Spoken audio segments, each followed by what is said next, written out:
Responsabilidade muito grande porque a gente aborda diversos assuntos da sociedade, diversos assuntos que são pertinentes e que às vezes as pessoas fecham os olhos para tudo que está acontecendo. E com o poder da nossa voz hoje, a gente sabe que a gente vai conseguir levar muita informação, que é o principal, o que tentam ocultar de todas as pautas que está no nosso calendário aqui. Hoje estamos recebendo o Paulo, a Marina e a Adria, e a gente vai falar sobre racismo. Eu vou apresentar um por um para vocês, e já na apresentação, já vou passando a palavra para eles. No primeiro momento, para vocês entenderem nossa dinâmica, após eu apresentar, cada um já vai entrar na sua pauta, falar sobre o que já está ali descrito, e a gente, quando fizer o primeiro giro, com cada um falando, depois a gente vai abrir também perguntas para vocês do público, ok? Então vocês também podem participar conosco e devem participar fazendo perguntas para a gente, tá? Vou apresentar primeiro o Paulo, sacerdote de tradição iorubá, fundador do Centro Cultural Orumilá, autor do livro Contos e Crônicas do Mestre Tolome. Paulo, muito obrigado pela sua presença, seja bem-vindo ao Espaço Favela.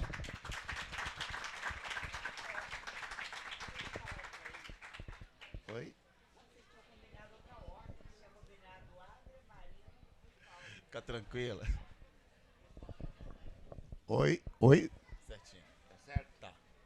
Então, boa noite a todos e a todas.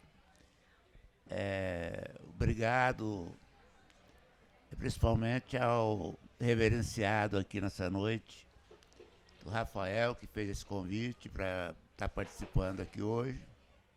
Né, em memória aqui, eu gostaria muito de agradecer muito e uma atitude, né, de colocar a CUFA dentro desse espaço elitizado da Feira do Livro.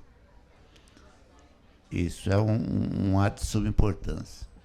Eu me propus a falar sobre tradição de matriz africana, povos tradicionais de matriz africana, que está aí hoje, né, sendo usado em várias situações, mas que acabou, e aí eu tenho que reproduzir um pouco a história, que é uma concepção que eu propus e foi aceita quando o Silvani estava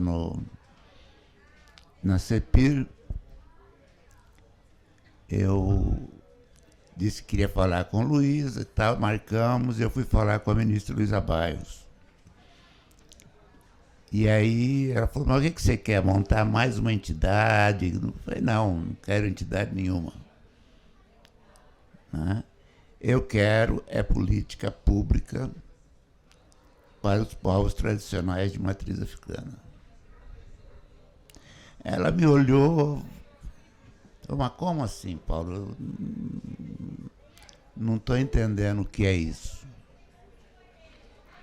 Aí tivemos que fazer todo um percurso, fizemos uma reunião no Rio de Janeiro com o ministro Sodré, com vários pensadores da questão racial. E para chegar a que conclusão, né?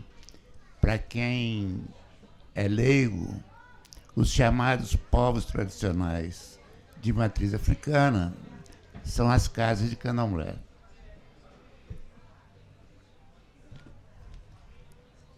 Né? O europeu sempre reduz tudo que é nosso. Um desses reducionismos é transformar um contínuo civilizatório que está contido nessas casas simplesmente em religião. Ora, nós não somos religião. Né? Religião é uma palavra que, como diz Nietzsche, né? Por trás de cada palavra criada pelo Ocidente, contam-se milhares de mortos.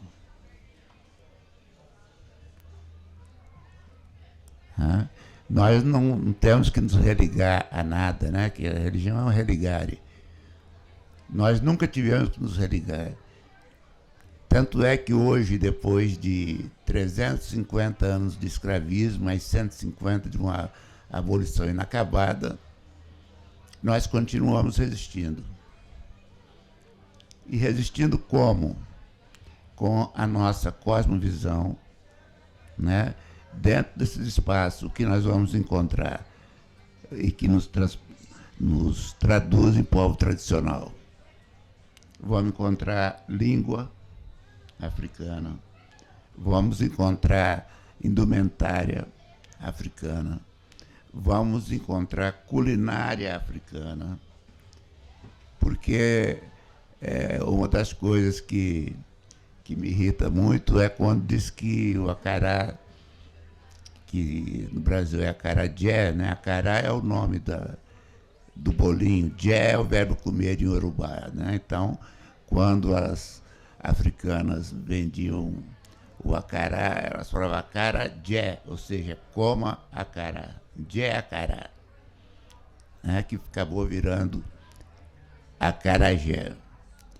O fato de, na Liberdade, se vender muito sushi, sashimi em São Paulo, não transformou a comida deles numa comida da Liberdade, ou paulistana. Mas o que é negro, primeiro é tirar essa identidade africana. Então, não é africano o acará. Passou a ser baiano. Um projeto de nacionalização de toda a nossa cultura. Oi. Não, estou rouco mesmo. De toda a nossa cultura. E aí, assim foi com a capoeira, com tantas outras coisas. E ali se preserva, principalmente, dentro de um contínuo civilizatório, né, toda a essência e esse pensamento africano. Quando nós falamos de 10.639 e da dificuldade de se implementar, a grande dificuldade está quando entra a cultura. Porque se falar de reinos dentro da escola é tranquilo. O reino disso, o reino daquilo, o reino de Oió, isso passa tranquilamente. Agora, quando entra em cultura, aí a resistência aumenta. E por que a resistência aumenta? Eu digo que, dentro do movimento negro, nós atuamos em duas frentes. Uma, que são as ações afirmativas, que é a promoção socioeconômica de um grupo historicamente discriminado. Tá, necessário. Mas e racismo? Como é que surge e como é que ele pode ser desconstruído? O racismo surge exatamente quando a Igreja Católica autoriza a escravização dos africanos para as Américas. E aí bate uma crise de consciência, né? Porque nós podemos escravizar essa outra pessoa somente porque são negros, se o nosso Cristo diz que todos somos iguais perante Deus? A saída da igreja foi coisificar, reificar, né, esse povo africano. Mas como você transforma, né, um ser em ser movente, um africano possuidor de cultura, de pensamento? A resposta também veio rápido. Nego-lhe cultura, nego-lhe humanidade. E a partir daí vem se negando e demonizando tudo e negativando tudo que veio de África. Essa é a gênese do racismo. Né? Nesse momento se nega a humanidade. Então, quando nós discutimos hoje a mortandade da juventude negra, do povo negro em geral, isso só acontece porque no imaginário racista ainda, na cabeça principalmente dos militares e da sociedade branca em geral, nós não somos humanos. Se nós não somos humanos, eu posso te matar, te carregar num camburão, eu posso fazer o que eu quiser. Então, essa luta para desconstruir o racismo, ela vem através da cultura. Ela vem através da desconstrução desse imaginário, da valorização daquilo que é nosso. Só assim, porque do contrário, a ação afirmativa é importante e eu briguei muito por isso. Mas isso só não basta. Hoje nós temos uma juventude linda, né? As meninas negras, principalmente, black para cima, que até 10, 15 anos atrás era impossível de se ver, né, Adri? Era tudo aquele negocinho mirrado, frito, né? Era cabelinho frito. E aí o grande poeta aqui de Franca, o Carlos Assunção, tem uma parte de um poema dele que diz, né? Primeiro, ele marca as suas costas. Depois, alisa a vergonha dos teus cabelos. Na verdade, o que nós precisamos é jogar o ferro fora. Né? E hoje é a beleza, né? Eu vibro muito com isso, que a gente observa muito, está muito legal isso tudo. Mas essa desconstrução passa também pelo povo negro, que acabou assumindo, né, através da cristandade, esse mesmo olhar e não percebe que isso é a expressão do racismo. Ora, eles passaram 500 anos tentando nos transformar em objeto. E aí, depois de 500 anos, ver alguém vestido com bubá iorubá, um filá, ou uma mulher com guelê na cabeça. Guelê é o torso que eles chamam aqui, né? O nome correto é guelê. Se for colorido, é guelê ararambara. Na cabeça remete a essa época. E aí incide o racismo e vem a violência sobre os povos tradicionais. E isso também é taxado de intolerância religiosa. Eu não sei o que é intolerância religiosa, porque isso só se abate sobre nós. Você não vê ninguém invadindo a igreja católica, nem católico invadindo a igreja pentecostal, nem a japonesa, nem nenhuma outra. Tem templo hinduísta, budista, nunca foram apedrejados, nunca foram violentados. Então, não tem nada a ver com tolerância ou intolerância. Né? De qualquer forma, se fosse intolerância, eu também não quero ser tolerado. Né? Então, está tudo errado. Tá? Deu meus 5 minutinhos, acho que eu passei. Mas está interessante, está todo mundo prestando bastante atenção. Por favor, gente, palmas para o Paulo.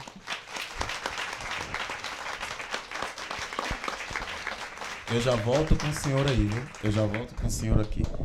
Agora, gente, eu vou passar a palavra para Dona Adria Maria. Deixa eu apresentar ela para vocês. Estou com a minha colinha aqui. A Aline mandou para mim aqui rapidinho. A Dona Adria, ela é cofundadora e presidenta da Casa da Mulher. Há 21 anos de trabalho e resistência visando o protagonismo feminino. Dona Adria, seja bem-vinda ao Espaço Favela, aqui na Feira do Livro.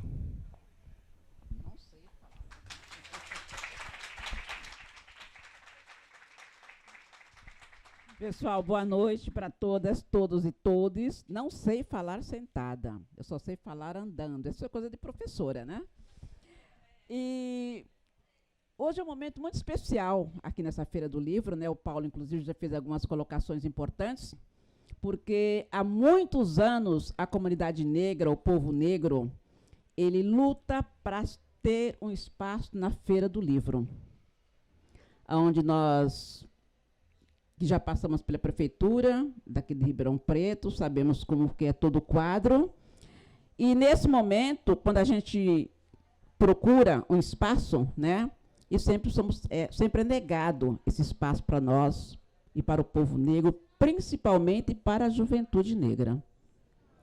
Importante também dizer, e eu fico feliz por estar aqui hoje, eu me remeto à Mariinha, que está aqui, uma mulher de escola de samba como eu, a escola são embaixadores, ou da escola de samba Bambas.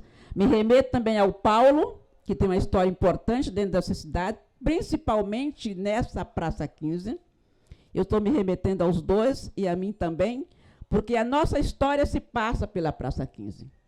Para todo mundo entender o que é o racismo dentro de Ribeirão Preto, é um racismo violento, que poda nossas pernas, nossa mente, nosso coração, que poda as nossas atitudes e nossas iniciativas e nossa voz. Praça 15, ela foi palco e ainda é palco do racismo em Ribeirão Preto. E nós temos que ter esse olhar para nossas cidades, de enxergar o que acontece ao nosso redor, não nas nossas vidas. Nos anos 70, né, Paulo, Mariinha, a Praça 15 ela era dividida, onde nós, negros, a população negra, ela não podia passar para o outro lado da praça. A Duque de Caxias era o palco do povo branco. A General Osório era o palco do povo negro. E só podíamos ir desse espaço ali da Visconde de Inhaúma até o Pinguim, só naquele pedaço.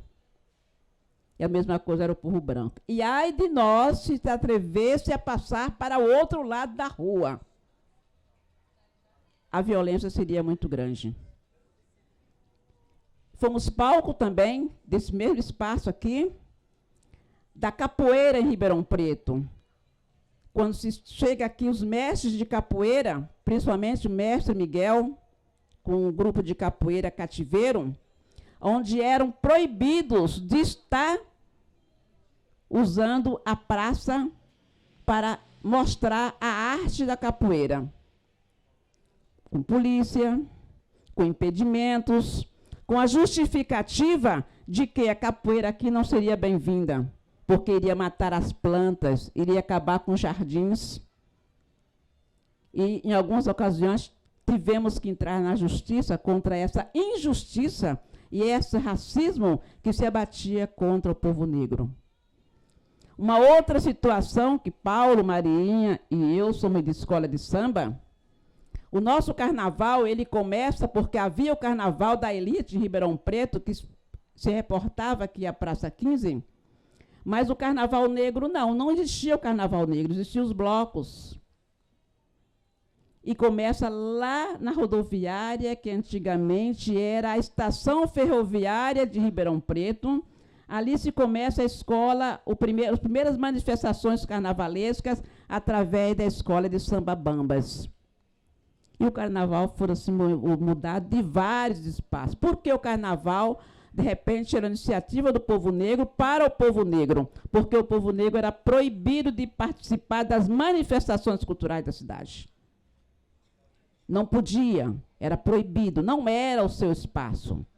Não eram bem-vindos nesses espaços.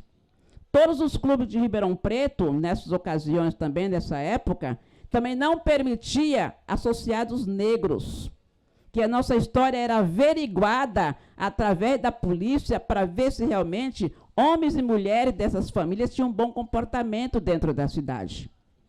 Assim como Marinha foi impedida, a família da Marinha, a família do Paulo, a minha família e outras famílias também foram impedidas de frequentar os clubes de Ribeirão Preto. Daí que surgem os clubes negros, sociais negros, para permitir que a população negra tivesse também o seu lazer, através das suas danças, através das suas expressões. E assim é Ribeirão Preto. E quem olha Ribeirão Preto até hoje, nós vamos ver o racismo instalado aqui nessa Praça 15 nos dias de hoje.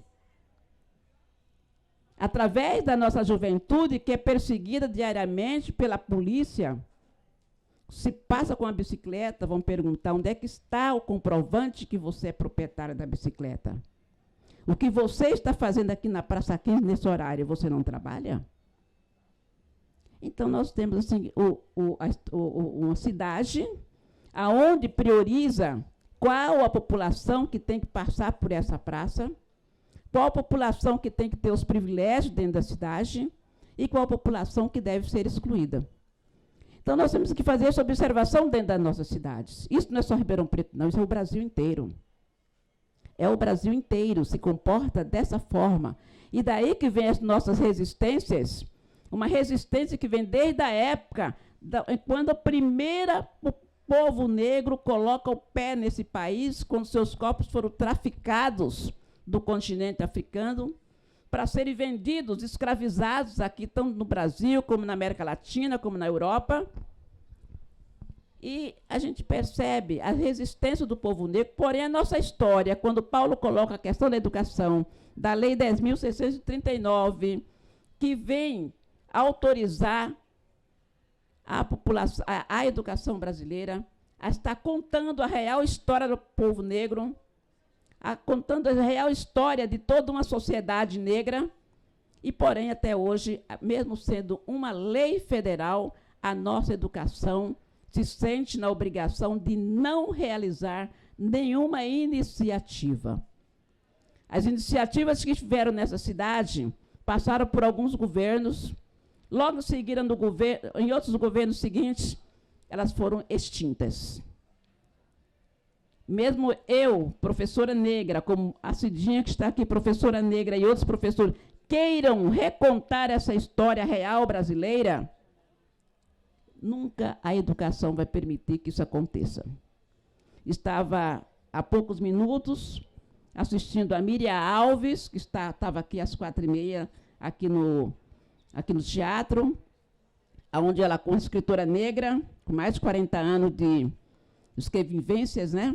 Escrever sobre a situação racial no Brasil, onde ela faz essa colocação das dificuldades, né, que o povo negro teve e tem ainda de mostrar a sua literatura, de escrever a sua própria história. Nós temos o direito, sim, de escrever a nossa história e não permitir que outras pessoas que nunca conheceram e nunca viveram a história venham a escrever qual é a minha história. Cada um de nós aqui temos o direito de escrever as nossas histórias. E é importante dizer, né, que esse racismo existente no país é um racismo criado para justamente não permitir que o povo negro ele tenha o poder, que ele tenha a sua literatura, os seus conhecimentos, que o povo negro tenha uma educação tão qualificada quanto a maioria dos brancos ricos, não vou falar dos brancos pobres, dos brancos ricos desse país. Que um dia ele possa chegar ao poder. E esse poder é em todas as instâncias. É o poder público, é o poder das empresas, é o poder em outros espaços, certo? Onde ele possa realmente vir fazer essa diferença e ter o seu direito permitido. Embora sejamos todos, a Constituição coloca, todos nós somos iguais perante a lei, sabemos que não é verdade. Por mais escolarizado que seja uma pessoa negra, ela vai ser sempre discriminada, sempre. Porque vão achar que ali não é o lugar dele, que ele está tomando o meu lugar. A gente vê com as questões das cotas. Ele está tomando o meu lugar, só que não tem lugar reservado para ninguém. Exato. Todos têm o direito, todos têm a sua capacidade, todos têm, certo, a sua forma de viver, a sua história. Então, nós temos que olhar as nossas histórias. Aí, quando eu vejo, né, a gente vê, né, a nossa juventude negra, hoje as meninas com suas características, assumindo, certo, o seu corpo negro, seus cabelos, a sua história. E quando a gente vê a favela com toda uma cultura existente dentro da favela, e essa cultura é menosprezada, ela é ignorada, como hoje colocaram. Eu não sabia que a favela tinha tanta coisa. Por que não sabiam? Porque não andam nas favelas. Não estão junto com o povo mais pobre. E hoje, em Ribeirão Preto, com 101 favelas, temos 40 mil famílias, na maioria negras, mulheres, mães solo, pobres, desempregadas, vivendo nas favelas. E Ribeirão Preto, muita gente não sabe que existe favela. É justamente ignorar, se tornar invisível uma população que procura espaços dentro da cidade e não tem esse espaço. Ou não querem dar esse espaço. Mas quem está aqui, nós temos pessoas aqui da periferia, pessoas que trabalham aqui com a periferia, na sua maioria negra que está aqui, sabe o que acontece dentro das favelas, em termos de cultura, de educação, em termos de esporte, né? Em termos de lazer. Porém, Ribeirão Preto não sabe que existe. Aí, quando vem a fome, vem a pandemia, mas para que eu vou dar coisa para a gente da favela? Por eles que vão trabalhar.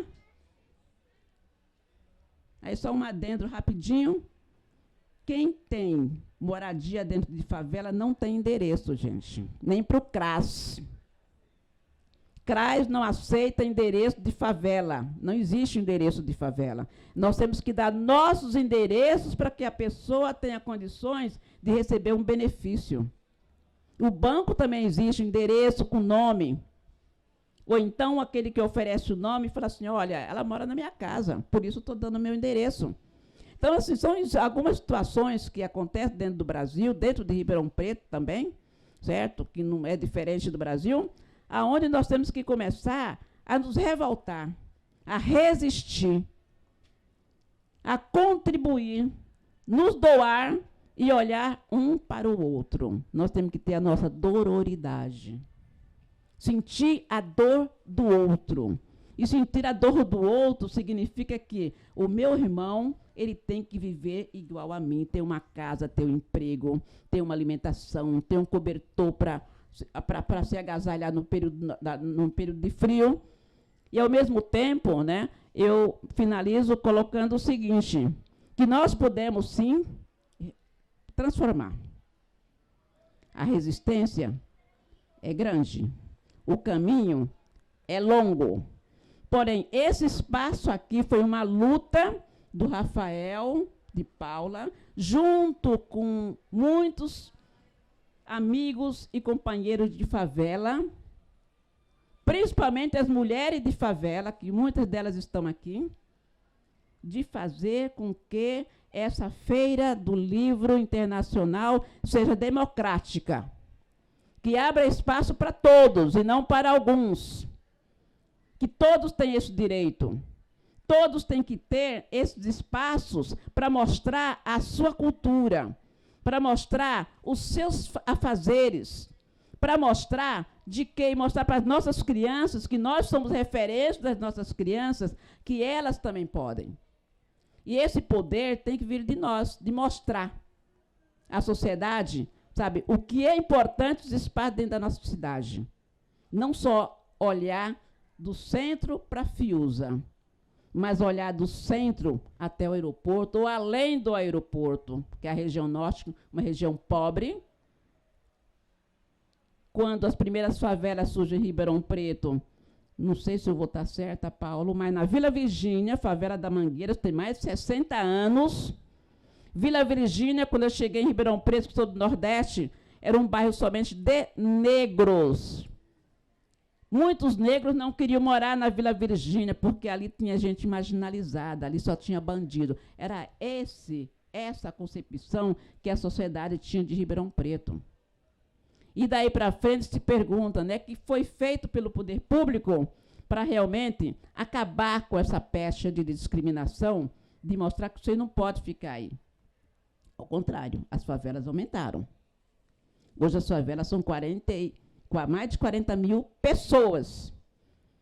E a favela tem uma luta importante, que é a regularização fundiária.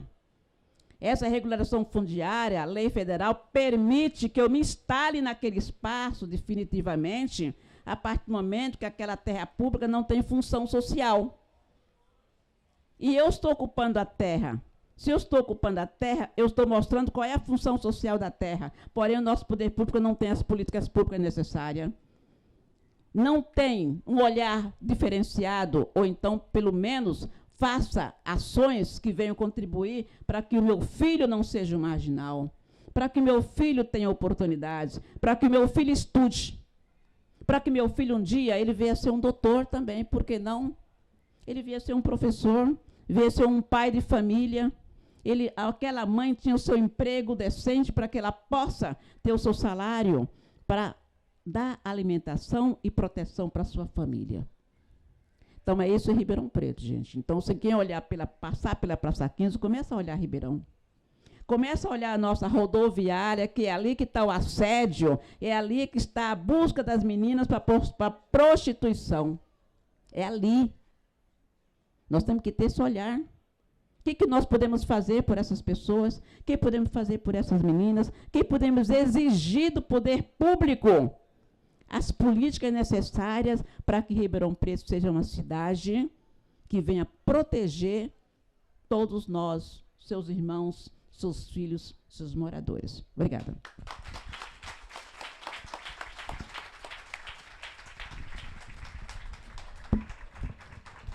Obrigado, dona Adri. Gente, não tem como eu interromper, não tem como. Não tem como.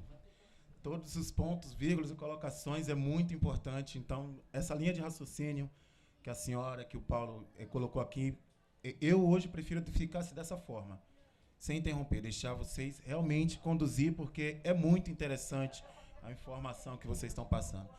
Agora vem a doutora Marina Camargo, advogada, diretora adjunta da 12ª subseção da OAB São Paulo, presidente da Comissão da Igualdade Racial da OAB. Doutora, seja bem-vinda. Tá aqui. Fica à vontade, tá? Boa noite a todos, todas e todes. Fico muito, muito contente de estar aqui. É a primeira... Certo? Certinho. É a primeira vez que a Central Única das Favelas de Ribeirão Preto está aqui na Feira do Livro, com esse stand super bem localizado, muito bonito, com a vista muito bonita, com esse público muito bonito.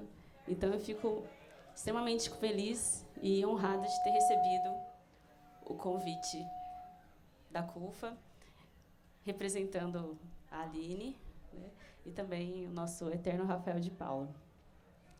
Primeiramente, dizer que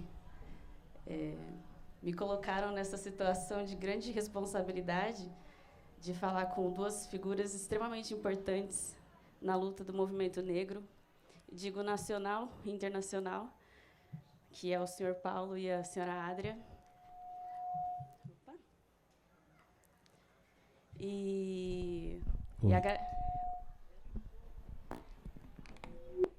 Certo? Melhorou?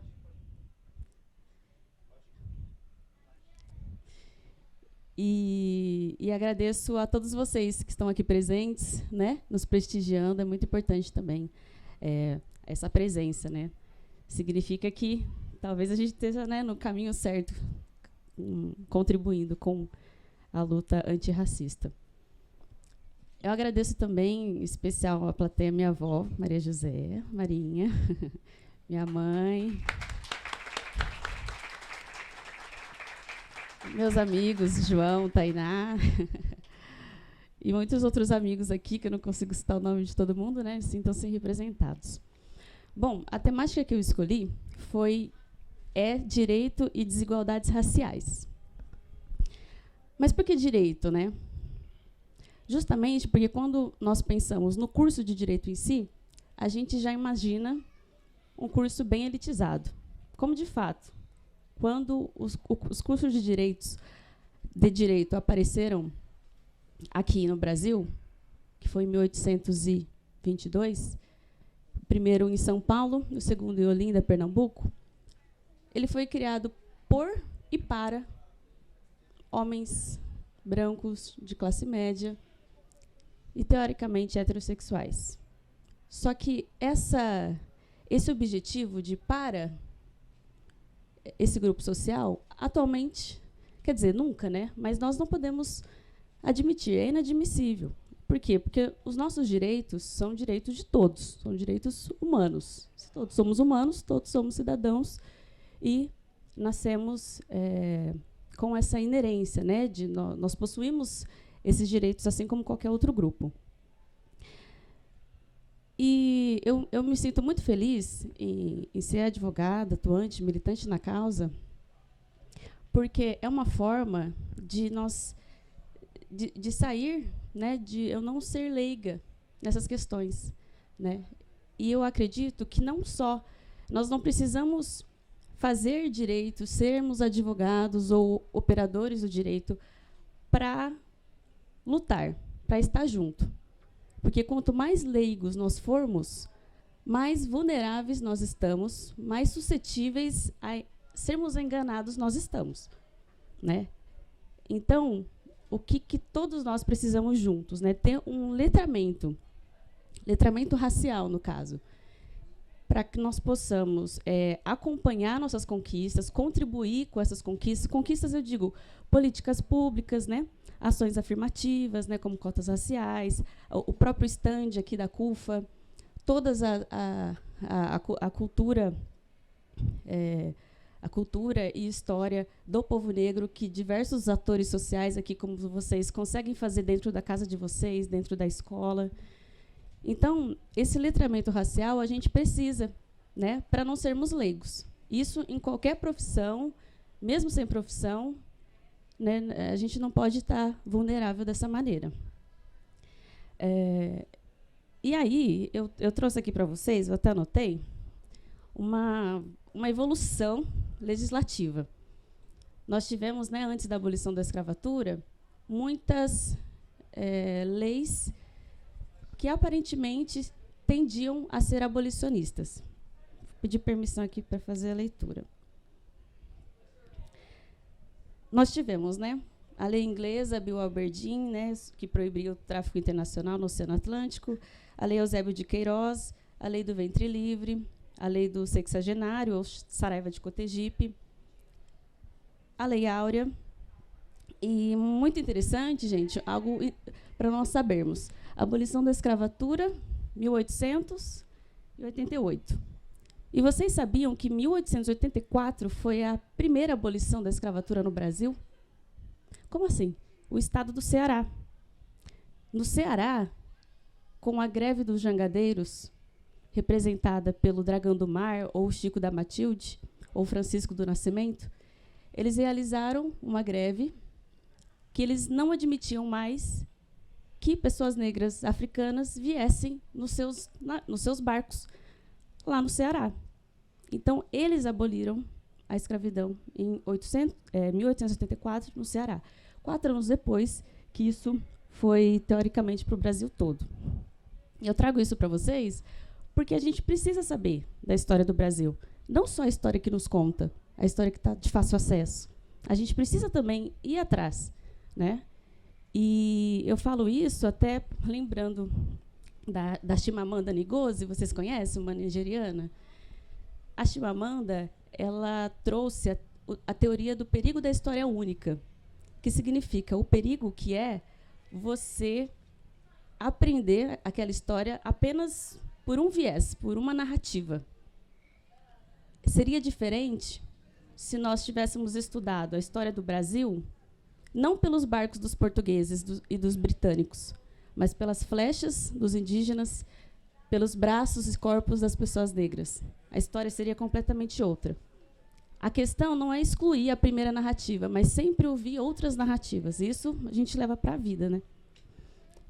E junto a essas leis que eu falei para vocês, eu trouxe 2 decretos também que nós tivemos, né, decretos assim, né, leis constitucionalizadas, né, no nosso país. Então, em 1854, tivemos um decreto que proibia a admissão de escravizados nas escolas públicas.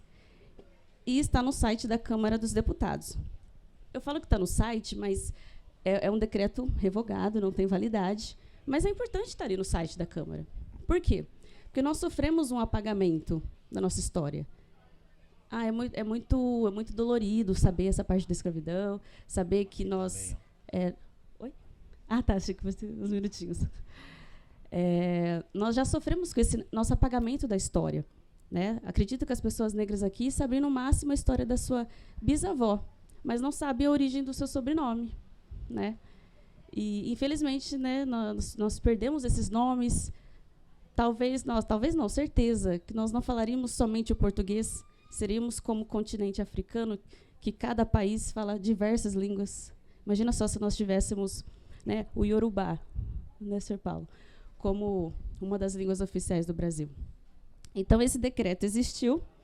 Um outro decreto também admitia negros estudando, porém, somente no período noturno. E depois dessas leis, né, e depois da abolição, eu estou trazendo a história porque é importante para a gente trabalhar o contemporâneo. Depois dessas leis, nós tivemos, infelizmente, um movimento eugenista aqui, que seria a tese do embranquecimento. O próprio Estado brasileiro, ele incentivou, inclusive enviou profissionais para o exterior para nos representar, dizendo que em 100 anos nós seríamos um país 80% branco. E que isso seria bom, porque, de acordo com o movimento eugenista, quanto mais perto de características europeias você está, mais perto da cidadania você está, da inteligência, da força, e isso seria a sociedade. Então, no caso do movimento eugenista, a miscigenação era posta de maneira negativa. Vamos miscigenar para clarear esta nação. Ali não estávamos falando de sentimento, era realmente uma estratégia política. Por isso que, quando nós tivemos como homenageado Monteiro Lobato, nós criticamos, justamente porque Monteiro Lobato ele foi do movimento eugenista. A gente vê, na grande obra do Sítio do Pica-Pau Amarelo, mas a gente vê racismo, a gente vê muitos preconceitos ali. Isso não deve ser apagado. Foi um grande escritor? Foi, mas foi racista. Né? Então, ficamos muito contentes que, por exemplo, este ano nós temos como homenageados da Feira do Livro, Carolina Maria de Jesus, que é uma escritora negra, né? Muito famosa pelo Quarto de Despejo, Diário de uma Favelada, e o escritor indígena Daniel Munduruku. E esses são os homenageados, mas muitos outros também estão aqui na feira, e nós temos que acompanhar, temos que prestigiar, né, porque isso faz parte da nossa democracia. Todos nós somos responsáveis pela sociedade que vivemos. Né? E essa filosofia é uma filosofia africana, chamada Ubuntu, ou Ubuntu. Eu sou porque nós somos. Então, quando chamamos, né, pessoas brancas para a luta antirracista, é porque é necessário, porque precisa. Né? A luta antirracista não é só das pessoas negras, até porque não fomos nós que criamos o racismo aqui no Brasil. Né? Então, é necessário todos estarmos juntos. Se realmente somos iguais iguais no sentido de raça, né? Mas diferentes em todos os aspectos, né? Físicos, emocionais, dentro de uma família a gente vê a diferença. Mas se somos todos iguais no sentido racial, no sentido de espécie, a gente tem que nos mantermos, né? E qual sociedade a gente quer viver? Uma sociedade que rechaça um grupo social por a cor da sua pele, que rechaça por conta da sua orientação sexual, que rechaça por N motivos, ou nós queremos uma sociedade harmônica, que cada um tome conta de sua vida, né? E contribua entre si com trabalho, com estudo, com força, para um país crescer, né? E então eu sempre sou muito a favor de unirmos forças, né? Estarmos juntos em qualquer setor. Não é só, olha, é só aqui que a gente pode debater racismo, só no dia 20 de novembro, talvez ali no dia 13 de maio. É importante a gente estar ali no 20 de novembro, né? Em homenagem ao Zumbi dos Palmares. Mas também, se o racismo é diário, se nós vemos o racismo cotidianamente na TV e presencialmente, ou com a nossa colega do lado, esse debate é diário, em qualquer lugar, né? Eu até falo, Marina, mas eu tenho vergonha de falar em público, né? Ou falar alguma coisa. Não, gente, mas às vezes é com nossos amigos mesmo. É aquela piadinha que não é piada, na verdade é um racismo recreativo, né? É aquela brincadeira com, olha, roupa de macumbeiro, mas na verdade é um racismo religioso, né? Então, é a gente cortando, falando, não fala isso, não fala aquilo. Por quê? Porque me magoou. Ah, mas foi brincadeira.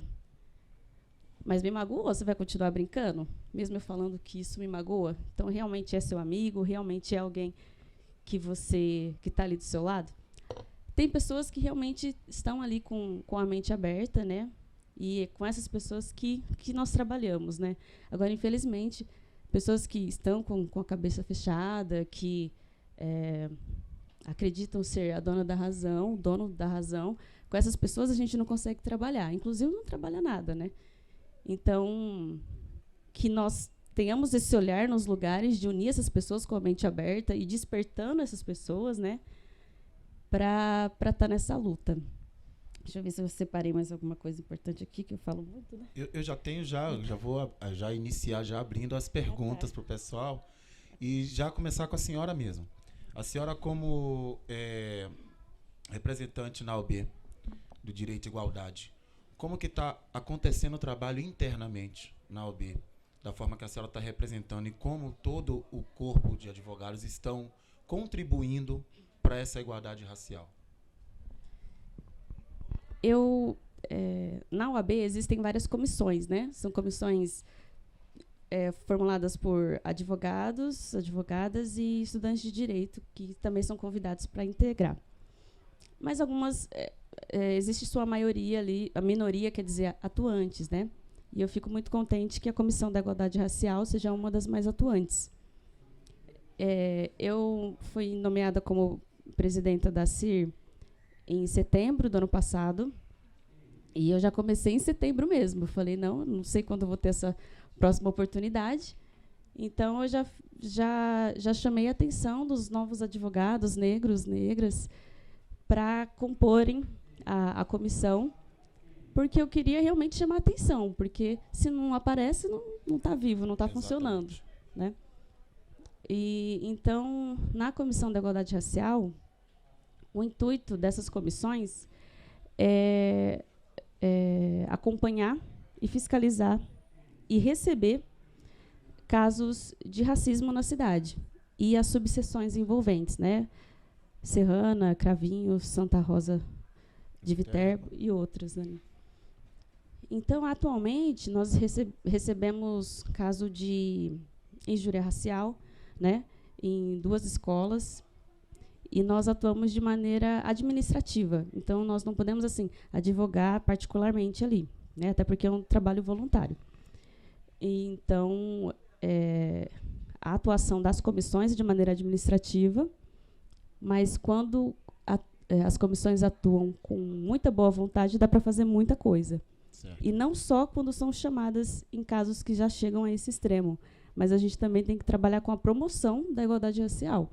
Então, com eventos, com encontros, né, com debates. Então, tem essa função que eu chamo de híbrida, né, de trabalhar com esse lado mais educativo e com o lado mais atuante juridicamente. Obrigado, doutora.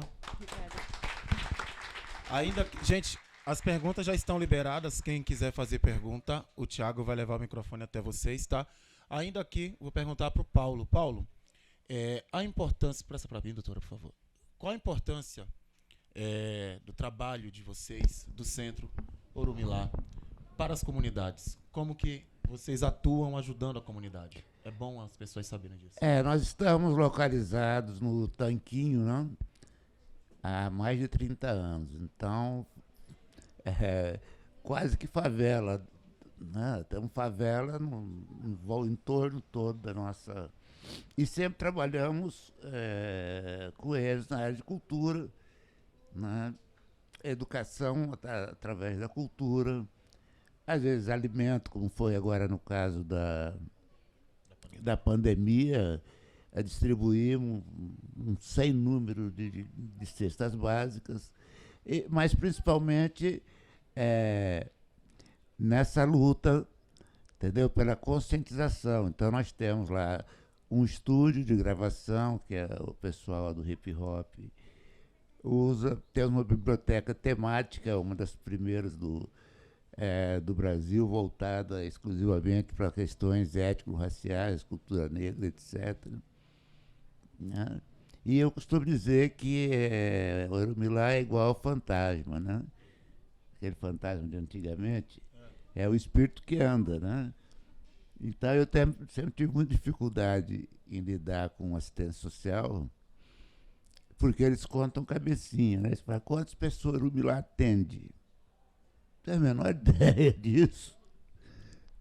Né? Não é contar cabecinha. Eu estou vendo aqui pelo menos 20 pessoas do Orumilá. E aí você pega a Paula, por exemplo, aquela ali, é professora e fez o trabalho em cima daquilo que nós defendemos dentro do Orumilá. Então, nós temos aí livro em inglês de pesquisadores, de dentro do Orumilá saiu um sem número de mestrados, doutorados, etc. Né? E aí o alcance, que eu estou dizendo, não dá para mensurar. Para Dona Adria, a senhora tem uma luta do protagonismo feminino. Como que a senhora está atuando, contribuindo para que esse protagonismo seja de fato visto pelo coletivo em geral? Bom, eu sou fundadora e presidenta da Casa da Mulher de Ribeirão Preto, localizada aqui no centro. Já tivemos nas periferias, agora estamos no centro, para facilitar a vida dessas mulheres.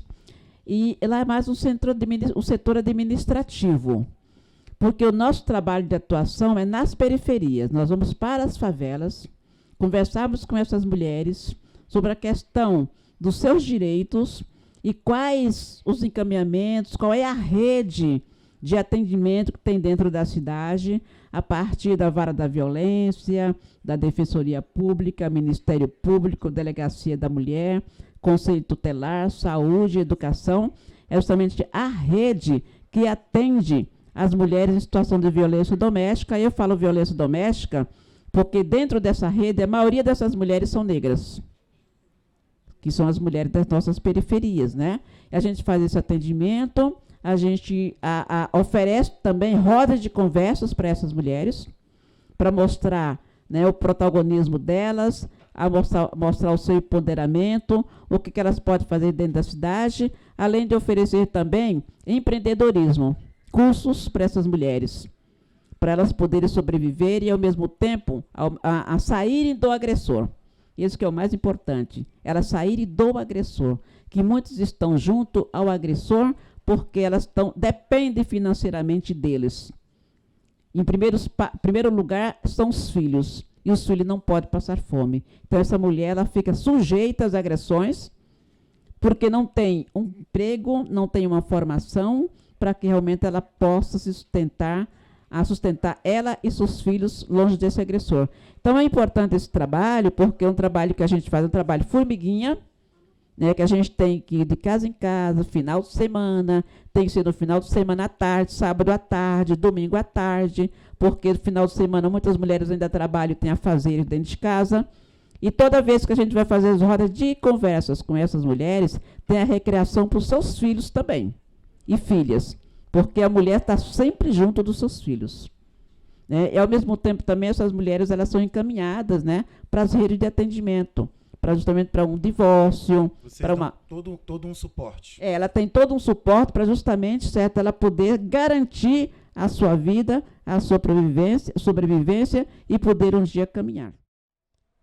A gente precisa manter nossas conquistas, né? Então, não retrocedermos. Então, as leis que eu estou falando aqui é um mínimo que nós temos e que temos que mantê-las. Nós temos a própria Constituição Federal, né, que dispõe de vários artigos que repudia o racismo, que trata sobre a proteção e o tombamento de determinados documentos de população indígena e afro-brasileiras, que são as comunidades remanescentes de Quilombo, a própria lei do racismo, que é a antiga Lei Caó, e a lei da injúria racial, que a tendência é juntarem as duas, né? Porque a pessoa que pratica injúria racial é a pessoa que pratica racismo.